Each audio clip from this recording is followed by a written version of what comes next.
Hello friends, நம்ம favourite சீரியலில் அடுத்து என்ன சுவாரஸ்யமாக நடக்குதுன்னு பார்க்குறீங்க. நம்ம மல்லி இருக்காங்க இல்லையா, அவங்க வந்துக்கிட்டு கோவிலே வெகுதி அப்படின்னு சொல்லிட்டு அமைதியாக உட்காந்துட்ருக்காங்க. வேறு என்ன பண்ண முடியும் அவங்களால? அவங்க இப்போதைக்கு எங்கேயுமே போக முடியாத ஒரு நிர்கதியாக நின்றுட்டுருக்காங்க.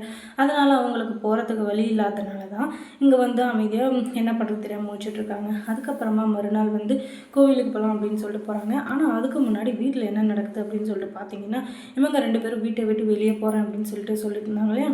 அதனால் நம்ம அன்னபூர்ணியம்மா இருந்துக்கிட்டு, நான் உங்கள் காலில் கூட விழுந்துக்கிறேன், வயசில் சின்னவங்களாக இருந்தால் கூட பரவாயில்ல, நீங்கள் நல்லா இருக்கணும்னா உங்களுக்கு ஒரு இடம் வேணும், நீங்கள் இதுக்கு மேலே போய் புதுசாக ஒரு இடம் தேடி புதுசாக ஒரு வேலை தேடி நீங்கள் எங்கே செட்டில் ஆக போகிறீங்க, அதுக்காக நான் சொல்ல வரல உங்களுக்கு திறமை இல்லைன்னு சொல்லிட்டு, எனக்கும் யாரும் இல்லை, எனக்கு ஒரு குழந்தையா ஒரு பிள்ளையா என் கூடவே நீங்கள் இருந்தீங்கன்னா எனக்கு சந்தோஷம் அப்படின்னு சொல்லிட்டு இவங்க சொல்ல, உடனே இல்லாமா நாங்கள் போய் தான் ஆகணும், எங்களால் இங்கே இருக்க முடியாதுமா அப்படின்னு சொல்லிட்டு விஜய் சொல்ல, என் மேலே உண்மையிலே பாசம் இருந்தால் கண்டிப்பாக நீங்கள் இங்கே இருந்து தான் ஆகணும் அப்படின்னு சொல்லிட்டு அவர் சொல்லிட்டுருக்காரு. உடனே இங்கே மறுக்கவே முடியல நம்ம விஜயால். ஏன்னா ஒரு பாசத்தோட ஒரு மரியாதையான ஒரு பேச்சு அவங்க பேசிட்டு அவங்க ஒரு கேள்வியை கேட்குறாங்க. அதுக்கு பதில் சொல்லாமல் இருக்க முடியல, அதை மீறவும் முடியல. அதனால் இவர் வந்துக்கிட்டு சரின்னு சொல்லிடுறாரு.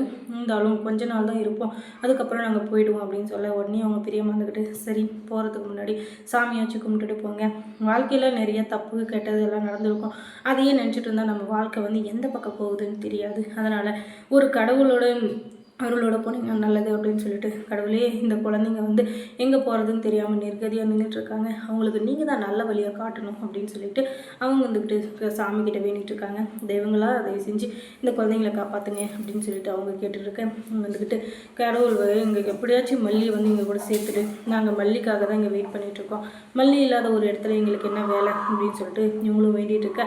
வெண்பா குட்டி அதே தான் கேட்குறாங்க, என் மேலே தப்பு இருந்தால் என்ன தண்டிச்சிருங்க, ஆனால் எங்களுக்கு எங்கள் மெல்லியம்மா வேணும், அவங்க இல்லாத வாழ்க்கை எங்களால் நினச்சி கூட பார்க்க முடியாது அப்படின்னு சொல்லிட்டு அந்த ஒரு குழந்தை ஒரு பக்கம் வேண்டிகிட்ருக்கு. சரி இவங்க வேண்டிகிட்டு இருக்கிறது ஒரு பக்கம் இருந்தால், இன்னொரு பக்கம் கோவிலில் ஒரு இது நடக்குது. எல்லாரும் ஏதோ ஒரு பரிகாரம் செஞ்சிட்ருக்காங்க. அதுவும் ஸ்பெசிஃபிக்காக அந்த வெள்ளிக்கிழமை நாளில் என்னவா இருக்கும் அப்படின்னு சொல்லிட்டு எல்லாரும் அதையே பார்த்துட்ருக்காங்க. நம்ம மல்லியும் பார்த்துட்ருக்காங்க. என்னக்கா இது எல்லாம் ஏதோ பரிகாரம் செய்கிறாங்களே அப்படின்னதும், அதுவாம்மா அது குடும்பத்தை ஒன்று சேர்க்கறதுக்கான இதுமா, இந்த பரிகாரம் செய்கிறது ரொம்ப கஷ்டம், ஆனால் இந்த சக்தி வாய்ந்த அம்மன் கண்டிப்பாக எல்லா இதுலேருந்தும் அவங்கள காப்பாற்றும், அதனால் இந்த பரிகாரம் செய்கிறவங்களுக்கு எப்போவுமே நல்லதாக நடக்கும் அப்படின்னு சொல்லிட்டு அவங்க சொல்கிறாங்க. உடனே ஓ அப்படியா அப்படின்னு சொல்லிட்டு, யார் மேலே நம்பிக்கை இருக்கோ இல்லையோ கடவுள் மேலே பாரத்தை போட்டு இப்படி ஒரு வேலையை செய்யலாம், இந்த பரிகாரத்தை, அது மூலிமா கடவுள் நம்மளை சேர்த்து வச்சாலும் சரி சேர்க்காமல் இருந்தாலும் சரி அப்படின்னு சொல்லிட்டு இந்த வேலையை பார்க்குறாங்க. அதனால் அவங்க ரொம்ப மன கஷ்டப்படுறாங்க. கை கால்லாம் ரத்தம் ரொம்பவே மனசுக்குலேருந்து உடம்புல எல்லாமே வலியோட ஒரு மனசை வருத்திக்கிட்டு தான் இந்த ஒரு வேலையை பார்க்குறாங்க. அது மூலிமா ரத்த வெள்ளத்தில் எப்படி மிதந்துட்டு இருக்காங்க. என்னடா இது இவங்களுக்கு இப்படி ஒரு நிலைமையா அப்படின்னு சொல்லிட்டு பார்த்தா, அந்த அளவுக்கு அவங்களுடைய மனசில் இருக்க வலியும் வேதனையும் அவங்க செய்கிற பரிகாரத்திலே தெரியுது இல்லையா, அப்படி கஷ்டப்பட்டு அவங்க பண்ணிட்டுருக்காங்க. உடனே அங்கே இருக்கிறவங்கலாம் என்ன இந்த பொண்ணு கஷ்டமோ தெரியலையே, இவ்வளோ கஷ்டப்பட்டு இந்த பரிகாரத்தை செய்யுது, இந்த பொண்ணு பரிகாரம் செய்கிறப்ப அவங்க கூட யாரும் இல்லை அப்படின்னா இந்த குழந்தைக்கு எவ்வளோ கஷ்டம் இருக்கும் சொல்லுங்கள். அதனால் கடவுளே எப்படியாச்சும் இந்த குழந்தைக்கு ஒரு நல்ல வழியை காட்டு அப்படின்னு சொல்லிட்டு அங்கே இருக்கிற எல்லாரும் வேண்டிகிட்டு இருக்காங்க. அதுக்காகவே அந்த கடவுள் இவங்களுக்கு நல்ல ஒரு வழியை காட்டணும் அப்படின்னு சொல்லிட்டு நம்மளும் வேண்டிப்போம். அதுக்கப்புறமா அங்கே வராரு நம்ம விஜய். ஏன்னா இந்த நாள் இப்படியே போயிடாது, இப்படி இருக்கிற நாளில் கண்டிப்பாக நம்ம மல்லி கோவிலுக்கு வருவா. அவளுக்கு எந்த ஒரு கஷ்டமாக இருந்தாலும் சரி சந்தோஷமாக இருந்தாலும் சரி முதல்ல கோவிலுக்கு தான் போவா. அதனால் ஒருவேளை கோவிலுக்கு வந்திருந்தால் அது ஒரு லக்கு தான் அப்படின்னு சொல்லிட்டு இவரும் கோவிலுக்கு போகிறாரு.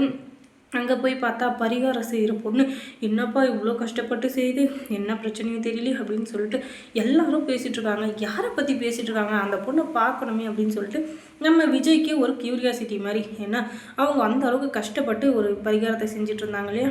அதனால் உடனே நம்ம விஜய் என்னடா இது இவ்வளோ கஷ்டப்பட்டு செய்கிறாங்கன்னா அவங்கள பார்த்தே ஆகணும்னு சொல்லிட்டு போய் பார்த்தா ஒருவேளை மல்லியை இருக்குமோ அப்படின்ற ஒரு இதில் தான் போய் பார்க்குறாங்க. கடைசியில் பார்த்தா அது மல்லியே தான். அடப்பாவி என்னடா இது மல்லி இப்படி பண்ணிகிட்ருக்கா அப்படின்னு சொல்லிட்டு பார்த்தா அந்த பொண்ணு அவங்க குடும்பம் ஒன்று சேரணுன்றதுக்காக இந்த பரிகாரத்தை கஷ்டப்பட்டு செஞ்சிட்ருக்கு. அந்த பொண்ணை தடுக்காதீங்க அப்படின்னு சொன்னதும் நம்ம மட்டும்தான் மல்லி கூட சேர்ந்து வாழணும்னு நினச்சா மல்லியும் அதை தான் நினைக்கிறா. பரவாயில்லையே மல்லிக்கு எவ்வளோ ஒரு நல்ல மனசு தான், ஆனால் என்ன பண்ணுறது அவள் எதுக்காக டைவர்ஸ் நோட்டீஸ் அமைச்சான்னு இப்போ வரையும் தெரியலையே அப்படின்னு சொல்லிட்டு அவர் குழம்பிட்டு இருக்காரு. அதுக்கப்புறம் மல்லி சீரியலில் என்ன சுவாரஸ்யமாக நடந்திருக்கும் நீங்கள் தெரிஞ்சுக்கணுன்னா நம்ம சேனலில் சப்ஸ்கிரைப் பண்ணுங்கள். அதோட பக்கத்தில் இருக்கிற பெல் ஐக்கானையும் கொஞ்சம் கிளிக் பண்ணி விடுங்க. அதோட மல்லி சீரியலில் யார் யார் உங்களுக்கு பிடிக்கும் பிடிக்காது அப்படின்றத கமெண்ட்ஸில் தெரிவிச்சுட்டு போங்க. தொடர்ந்து இந்த சேனலுக்கு சப்போர்ட் கொடுங்க. தேங்க்ஸ் ஃபார் வாட்சிங்.